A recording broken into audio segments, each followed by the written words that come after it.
सुंदरपुर नाम का एक गांव था। गांव हरियाली और पहाड़ों से घिरा हुआ था। गांव में जगत नाम का एक रजाई वाला था। वो अपने परिवार के साथ रहता था। जगत का सिद्धार्थ नाम का एक बेटा था। सिद्धार्थ पढ़ने लिखने में बहुत होशियार था। जगत गांव-गांव जाकर रजाई बेचता था। रजाई ले लो रजाई, रंग बेरंगी रजाई। अरे रजाई वाले, रुको जरा। हाँ आया बहन जी। क्यों भाई, ये रजाई कैसी दी? बड़ी ही रंग बेरंगी रजाइयाँ दिखाई दे रही है। हाँ बहन जी, 300 रुपए की एक है, बताओ कौन सी दूं? 300 रुपए? लेकिन ये रजाई टिकाऊ तो है ना? हाँ बहन जी, बहुत मजबूत और टिकाऊ रजाई है। अच्छा ठीक है भाई, वो लाल वाली दे दो। ये लीजिए दीदी। अच्छा भाई, ये लो आपके पैसे। रजाई ले लो रजाई, रंग बेरंगी रजाई। दादाजी अपने पोते के साथ उनके दोस्त को मिलने उनकी चाय की दुकान पर जाते हैं। उनका दोस्त कहता है, अरे मदन लाल, क्या भाई कैसे हो? आज दादा और पोता दोनों एक साथ? हाँ भाई चिमन लाल, सोचा थोड़ा टहल लेता हूँ। सिद्धू साथ आने की जिद कर रहा था, इसलिए उसे भी साथ ले आया। तुम बताओ, तुम कैसे हो? बस भाई सब ठीक है। नमस्ते दादाजी। अरे नमस्ते बेटा, जीते रहो। आओ बैठो। अरे रामू, 2 चाय और 1 गिलास दूध लाना। अभी लाया सेठ जी। चिमन दादाजी, चिंटू कहाँ है?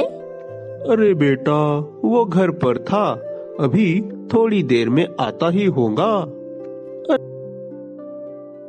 अरे बेटा सिद्धू, तुम ये कागज के टुकड़े के साथ क्या कर रहे हो? कुछ नहीं दादाजी, बस यूं ही पढ़ रहा था। अरे भाई, उसे पढ़ने लिखने का बहुत शौक है। कुछ भी दिखे, चाहे वो कागज का टुकड़ा हो या दुकान पर लगी हुई तख्ती, बस उसे कुछ न कुछ जानना होता है।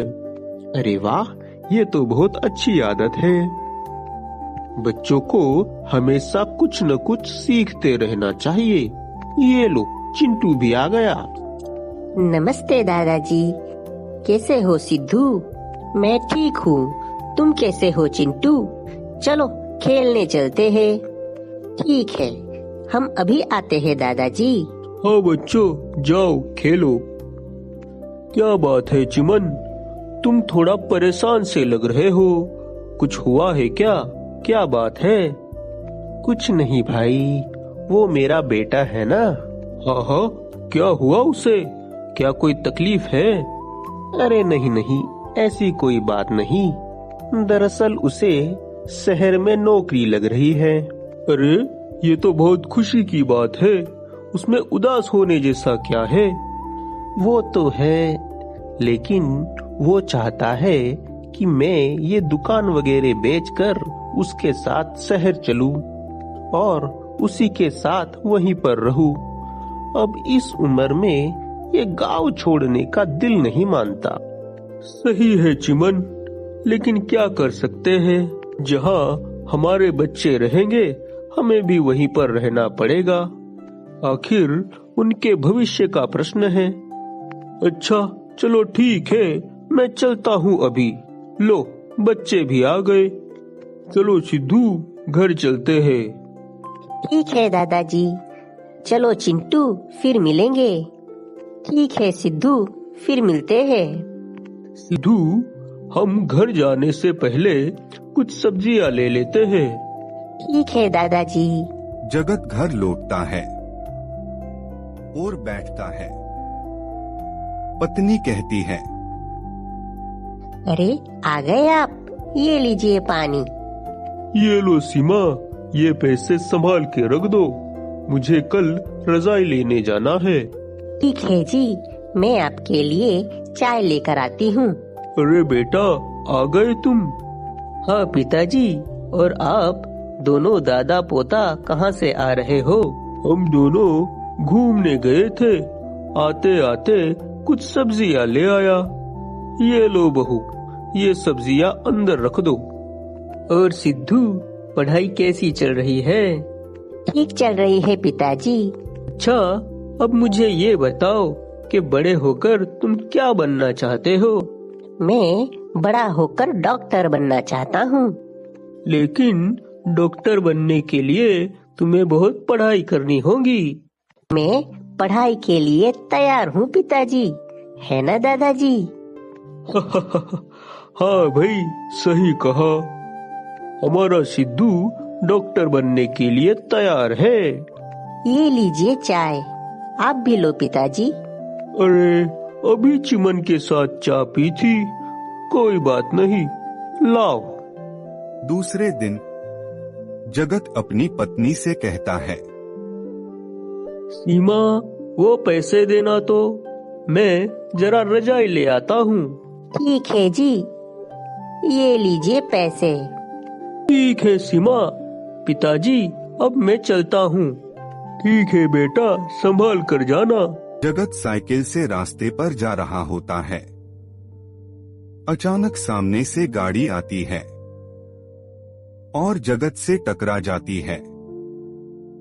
जगत को गंभीर चोट लगती है। जगत को अस्पताल में भर्ती करते हैं। चाचा जी, जल्दी चलो, जगत भाई को गाड़ी ने टक्कर मार दी है, उन्हें अस्पताल ले गए हैं। क्या कहा? अरे, हम अभी आते हैं। आपके बेटे को गंभीर चोट लगी है, उनका तुरंत ही ऑपरेशन करना होगा। उन्हें शहर ले जाना पड़ेगा। हमारे अस्पताल में ये सब सुविधाएं नहीं है। तुम तुरंत इन्हें शहर ले जाओ, वरना कुछ भी हो सकता है। जगत को शहर ले जाते समय रास्ते में ही उसकी जान चली जाती है। घर के सभी लोग विलाप करने लगते हैं। सीमा रोते रोते कहती है, अरे ये सब क्या हो गया? अरे अब हम क्या करेंगे? तुम्हारे बिना हम सब कैसे जिएंगे? तुम हमें छोड़कर क्यों चले गए? कुछ दिन बाद सीमा मदन को चाय देती है। ये लीजिए पिताजी चाय। सुनो सीमा बेटा, मैं जरा बाजार जाकर ये रजाइयाँ बेच आता हूँ। देखता हूँ अगर कुछ बिक्री हो जाए तो। क्या पिताजी, आप जाओगे? हाँ बेटा, कुछ काम तो करना ही पड़ेगा। अभी घर का खर्च, सिद्धू की पढ़ाई का खर्च, ये सभी तो देखना है। अच्छा ठीक है, मैं चलता हूँ, बाजार जाकर आता हूँ। रजाई ले लो, रजाई, रंग बेरंगी रजाई। मदन शाम को घर वापस आता है और बैठता है। मदन बहुत थक जाता है और हांफ रहा होता है। सीमा पानी लाती है। ये लीजिए पिताजी पानी। पिताजी, आप तो बहुत थके हुए लग रहे हो। क्या आपकी तबीयत तो ठीक है ना? हाँ बेटा, आज पूरे दिन साइकिल चलाते हुए बहुत थकावट लग रही थी। पूरे दिन में बस 1-2 रजाई ही बेच पाया। ये लो पैसे। कोई बात नहीं पिताजी, अगर आपको परेशानी हो रही हो तो आप रहने दो। अरे बेटा, कुछ काम नहीं किया तो कैसे चलेगा? कुछ न कुछ तो करना ही पड़ेगा। जब जगत था तो कभी किसी बात की कमी नहीं रही। अब वो नहीं है तो हमें ही कुछ करना होगा। कोई बात नहीं पिताजी, हम कोई और रास्ता देख लेंगे जिससे घर का खर्च निकल सके। ठीक है बेटा, देखते हैं कुछ और। मदन और सीमा बातें कर ही रहे होते हैं कि बाहर से चिमनलाल की आवाज आती है। मदन, अरे ओ मदन, क्या भाई घर पर हो? अरे भाई चिमनलाल, बोलो भाई कैसे हो और यहाँ कैसे आना हुआ? कुछ नहीं भाई, ऐसे ही यहाँ से गुजर रहा था, सोचा तुझसे मिलता चलूं। शायद फिर मुलाकात हो ना हो, और तुम भी तो कुछ दिनों से दुकान नहीं आए। आइए चाचा जी, बैठिए, मैं आपके लिए चाय लाती हूँ। ठीक है बेटी। और भाई मदन, तुम बताओ, तुम कैसे हो? कुछ नहीं यार, जगत के जाने के बाद जिंदगी जैसे रुक सी गई है। घर चलाना भी मुश्किल हो गया है। कल रजाई बेचने साइकिल पर गया था तो पूरा दिन बदन दर्द से करहाने लगा था। अरे यार मदन, तुम भी कमाल करते हो। अब इस उम्र में तुमसे ये सब काम होगा भला? तुम सही कह रहे हो यार, लेकिन कुछ तो करना ही होगा ना, वरना ये घर कैसे चलाऊंगा? खैर, तू बता, तेरे बेटे की नौकरी का क्या हुआ? हाँ भाई, लग गई है नौकरी। अब कुछ दिनों में जाना होगा, फिर दुकान बेचकर यहाँ से चले जाऊंगा। अरे मदन, तू एक काम क्यों नहीं करता? तू मेरी चाय की दुकान खरीद ले। अरे भाई, तुझे अभी तो कहा ना कि अभी तो मेरा घर चलाना भी मुश्किल है, और इसमें तेरी दुकान कहाँ से खरीदूं? तो तू एक काम कर, तू मुझसे मेरी दुकान किराए पर ले ले। इस बहाने तेरा गुजारा भी चलता रहेगा और मेरा भी गांव आना जाना लगा रहेगा। हाँ हाँ, ये सही रहेगा, ये मैं कर सकता हूँ। ये लीजिए चाचा जी, पिताजी, आप दोनों की चाय। और आप किस बारे में बात कर रहे हो? कौन कहाँ जा रहा है? अरे बेटी, मेरे बेटे की शहर में नौकरी लग गई है और वो सबको शहर ले जाना चाहता है। तो मैं यह सोच रहा था कि मेरी चाय की दुकान मैं मदन को किराए पर दे दूं। इस बहाने मेरा भी गांव आना जाना रहेगा। अरे ये तो बहुत अच्छी बात है चाचा जी। चाचा जी, आपका बहुत बहुत धन्यवाद। तो फिर ठीक है चमन, मैं कल ही चाय बनाने का पूरा सामान ले आता हूँ। अरे भाई, चाय बनाने का पूरा सामान दुकान में पहले से ही है, तू बस चाय बनाने की सामग्री लेकर चले जाना। धन्यवाद भाई चिमन, तेरी बड़ी मदद हो गई। मैं कल ही से दुकान शुरू कर देता हूँ। अच्छा ठीक है, तो अब मैं चलता हूँ। अपनी चाय की दुकान शुरू करता है। सिद्धू दुकान में अपने दादाजी की मदद करता है और साथ में पढ़ाई भी करता है। अरे सिद्धू, बेटा दूध ले आना तो। ठीक है दादाजी। चाचा जी, एक चाय दे दो। हाँ भाई, अभी लाया।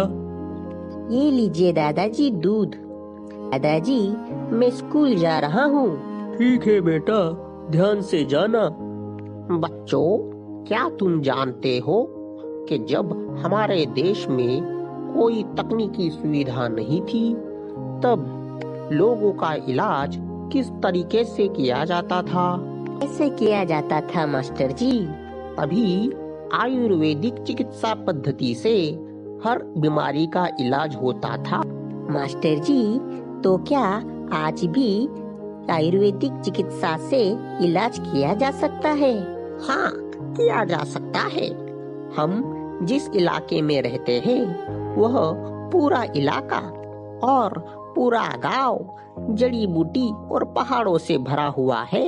यहाँ पर हमें इलाज की सभी सामग्री मिल सकती है। मास्टर जी, तो फिर हम अस्पताल क्यों जाते हैं? हम इन्हीं जड़ी बूटियों से आयुर्वेदिक पद्धति से इलाज क्यों नहीं कर सकते? जरूर कर सकते हैं, पर अगर तुम्हें सही जानकारी ना हो तो यही दवाइयाँ तुम्हारे लिए घातक साबित हो सकती है। इसीलिए आयुर्वेदिक चिकित्सा पद्धति की सही जानकारी होना अति आवश्यक होता है। समझे बच्चों? सिद्धू स्कूल से घर की ओर जा रहा होता है। रास्ते में उसे एक रद्दी वाला दिखाई देता है। वो उसके पास जाता है। उसे एक पुरानी आयुर्वेद की किताब दिखाई देती है। सिद्धू रद्दी वाले से कहता है, अरे भैया, क्या तुम मुझे यह किताब दे सकते हो? दे तो दूंगा, लेकिन उसके 50 रुपए लगेंगे। आप यहीं रुकिएगा, मैं अभी पैसे लेकर आता हूँ। सिद्धू दौड़कर अपने दादाजी की दुकान पर जाता है। दादाजी, दादाजी। अरे बेटा, क्या हुआ? यूं भागे भागे क्यों आ रहे हो? दादाजी, मुझे जल्दी से 50 रुपए दे दो। अच्छा, ठीक है, ये लो 50 रुपए। अरे अरे धीरे बेटा, ये लड़का भी ना। ये लो भैया, तुम्हारे 50 रुपए। अब वो किताब मुझे दे दो। ठीक है, ये लो किताब। अरे वाह, अजीब इत्तेफाक है। आज ही स्कूल में आयुर्वेदिक के बारे में सीखा और आज ही आयुर्वेदिक की किताब मिल गई। सिद्धू खुशी खुशी किताब लेकर अपने घर जाता है और उस किताब को पढ़ने लगता है। मदन घर आता है। अरे बेटा, आ गए तुम? देखो दादाजी, मुझे क्या मिला। अरे ये कौन सी किताब है? देखो जरा, आयुर्वेद चिकित्सा। अच्छा, तो इस पुस्तक के लिए तुम भागे भागे आए थे? हाँ दादाजी, इस किताब में सभी बीमारियों के बारे में आयुर्वेदिक पद्धति से इलाज बताया गया है। अच्छा भाई, ठीक है, तुम अभी से लोगों का इलाज करना सीख लो, मेरे छोटे डॉक्टर साहब। चाय की दुकान पर सभी लोग इकट्ठा हुए होते हैं और टीवी पर खबर चल रही होती है। आने वाले कुछ दिनों में पहाड़ी इलाकों में भारी ठंड और बर्फ गिरने की संभावना है, जिसके वजह से कई बीमारियां फैली है और लोगों की मृत्यु भी हुई है। कृपया अपने घरों में रहे और गर्म कपड़ों का ज्यादा से ज्यादा इस्तेमाल करें। अरे बाप रे, हमारा गांव भी पहाड़ों के बीच में ही आता है, हमें भी सावधानी बरतनी होगी। अरे हमारे गांव में कोई बीमारी फैल गई तो गांव के अस्पताल में तो पूरी सुविधाएं भी नहीं है। ऐसे में लोगों का इलाज कैसे होगा? एक काम करता हूँ, आयुर्वेदिक की किताब में बीमारियों का इलाज ढूंढता हूँ। सिद्धू किताब में दी गई जड़ी बूटियों को ढूंढने पहाड़ों में जाता है और नाना प्रकार की झाड़ पत्तियां लेकर आता है और दवाई बनाने लगता है। अब लोगों को ये दवाइयाँ कैसे दूं और लोग मेरे पास दवाइयाँ लेने क्यों आएंगे भला? एक काम करता हूँ, मैं यह दवाइयाँ लोगों को चाय में मिलाकर दूंगा, इससे वो कभी मना नहीं कर पाएंगे। ठीक रहेगा ये दिन मदनलाल की तबीयत अचानक बहुत खराब हो जाती है। मदनलाल बुखार से कांपने लगता है। पिताजी, चलो हम अस्पताल चलते हैं। नहीं बहू, मेरे अंदर इतनी शक्ति नहीं है कि मैं अस्पताल जा सकूं। माँ, आप यह दवाई चाय में डालकर दादाजी को पिलाओ। ये कौन सी दवाई है? यह आयुर्वेदिक दवाई है जो मैंने इस आयुर्वेदिक किताब के अनुसार दादाजी के लिए बनाई है। इससे दादाजी को कोई नुकसान भी नहीं होगा। अच्छा ठीक है, वैसे भी अभी हम अस्पताल तो नहीं जा सकते, यह चाय में ही पिला देती हूँ। सीमा मदनलाल को वह आयुर्वेदिक दवा वाली चाय पिलाती है। अरे वाह, यह तो कमाल हो गया। मैं एकदम से ठीक हो गया। मेरा सारा बुखार उतर गया। ये कैसे हो गया? दादाजी, ये सब इस आयुर्वेदिक किताब से बनी आयुर्वेदिक चाय का कमाल है।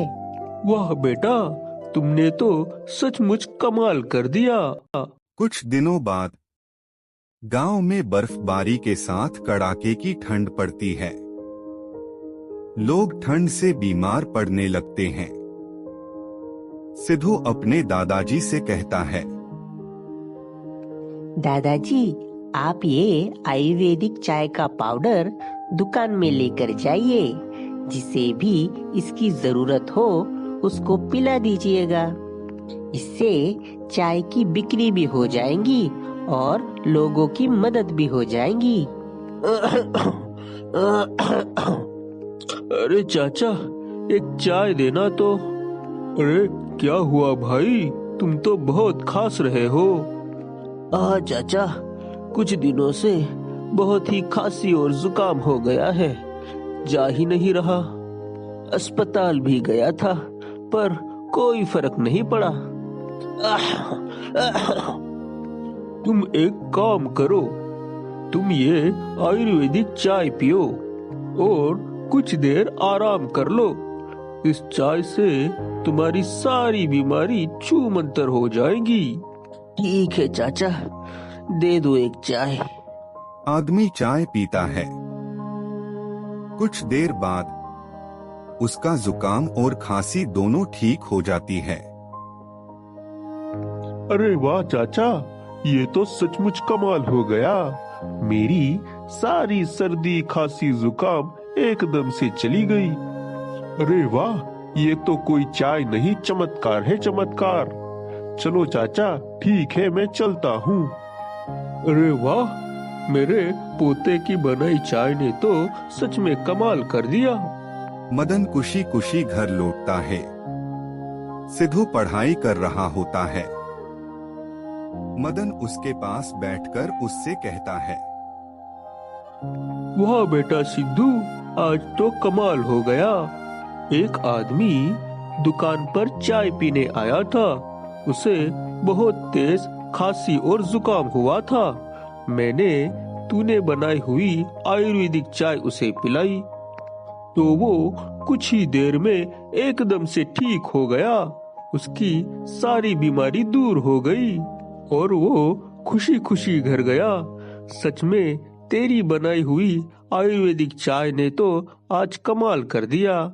मुझे तुझ पर सच में बहुत नाज है बेटा। क्या सच में दादाजी? तो मैं इस किताब के जरिए अलग अलग बीमारियों के लिए अलग अलग दवाइयाँ बनाऊंगा और उसी तरह से चाय में डालकर लोगों को पिलाऊंगा और लोगों की सारी बीमारियों को यूं ही ठीक कर दूंगा। कुछ ही दिनों में पूरे गांव में आयुर्वेदिक चाय की चर्चा होने लगती है। अभी लोग अपनी बीमारी ठीक करने के लिए अस्पताल के बदले मदन की दुकान पर आने लगते हैं। दादाजी, अब हमारे गांव में किसी को भी कोई बीमारी नहीं होगी। सारी बीमारियों का इलाज है हमारे पास। पहाड़ी इलाकों में बर्फबारी की वजह से एक अजीब सी बीमारी देखी गई है जिसमें बहुत तेज खांसी, जुकाम, पेट दर्द होता है और फिर मौत हो जाती है। दादाजी, ऐसी परिस्थितियों में हमें लोगों की मदद करनी चाहिए। हाँ बेटा, मगर सिर्फ हम दोनों ही क्या कर सकते हैं? दादाजी, हम एक काम कर सकते हैं। जो लोग भी हमारी चाय से ठीक हुए हैं, उन लोगों को इकट्ठा करते हैं और इस आयुर्वेदिक चाय को दूध के बड़े से कैन में भरकर पूरे गांव में बांटते हैं, जिससे ज्यादा से ज्यादा लोगों का इलाज हो सकेगा। ठीक है बेटा। मदन और सिद्धू लोगों को इकट्ठा करते हैं और अपनी योजना बताते हैं। आप सभी को पता होगा जो टीवी में दिखाया गया था कि हमारे पहाड़ी इलाकों में जो बर्फबारी हुई थी उसकी वजह से हमारे गांव में महामारी फैली हुई है। आपको पता होगा कि हमारी गांव में जिन लोगों को भी सर्दी खांसी जुकाम हुआ था उसने हमारी दुकान की आयुर्वेदिक चाय पी और उनका सारा जुकाम खांसी सब ठीक हो गई। अगर यही चाय सारे गांव वालों को दी जाए तो इस महामारी को दूर किया जा सकता है और कई लोगों की जान बचाई जा सकती है। हाँ बेटा, गांव की भलाई के लिए हम सब लोग इस मुहिम में आपके साथ हैं। और सिर्फ इतना ही नहीं, चाय बनाने में जो सामग्री लगती है हम उसी में भी तुम्हारा हाथ बटाएंगे। दूसरे दिन सभी लोग दुकान से आयुर्वेदिक चाय के केन भरकर ले जाते हैं और पूरे गांव में बांटते हैं। दादाजी, अभी हमारे गांव में बीमारी की वजह से किसी की भी जान नहीं जाएगी। हाँ बेटा, आशा करते हैं ऐसा ही हो। दादाजी, अगर आयुर्वेदिक दवाओं की वजह से खांसी जुकाम का इलाज हो सकता है तो फिर इससे अन्य बीमारी का भी तो इलाज हो सकता होगा ना? हाँ बेटा, पर उसके लिए सही जानकारी और सही तरीका आना चाहिए और उसके लिए पढ़ाई जरूरी है। ठीक है दादाजी, आज से मैं भी आयुर्वेदिक की पढ़ाई करूंगा और बड़ा होकर आयुर्वेदिक का डॉक्टर बनूंगा, जिससे गांव के लोगों का कम से कम दाम में इलाज हो सके और आयुर्वेदिक चिकित्सा के बारे में ज्यादा से ज्यादा जानकारी लूंगा। और यह आयुर्वेदिक की किताब तो है ही ना अपने पास। ठीक बेटा, तुझे जो पढ़ना चाहता है तू पढ़। तेरा ये दादा हमेशा तेरे साथ है। धन्यवाद दादाजी। सूत्रों से पता चला है कि पहाड़ी इलाकों में जो महामारी फैली थी उसमें कई लोगों की जान चली गई है। केवल सुंदरपुर नाम के गांव में किसी भी व्यक्ति को कुछ नहीं हुआ। सुंदरपुर गांव में एक भी बीमारी का केस नहीं आया। चाचा जी, ये सब आपकी आयुर्वेदिक चाय का कमाल है। आप और आपके पोते की वजह से पूरे गांव की जान बच गई। आपका बहुत बहुत धन्यवाद चाचा जी। इधर सिद्धू डॉक्टर बनने के लिए मन लगाकर पढ़ाई करता है और डॉक्टरी की परीक्षा पास कर लेता है। लोग सिद्धू को बधाई देते हैं। सिद्धू, पूरे गांव को तुम पर नाज है बेटा। हमारे पूरे गांव में तुम पहले डॉक्टर बनोगे, इसलिए खूब मन लगाकर पढ़ाई करना। धन्यवाद चाचा जी, अब मैं खूब मन लगाकर पढ़ूंगा और डॉक्टर बनकर ही लौटूंगा। सिद्धू पढ़ने के लिए शहर जाता है। मदन और सीमा उसे विदा करते हैं।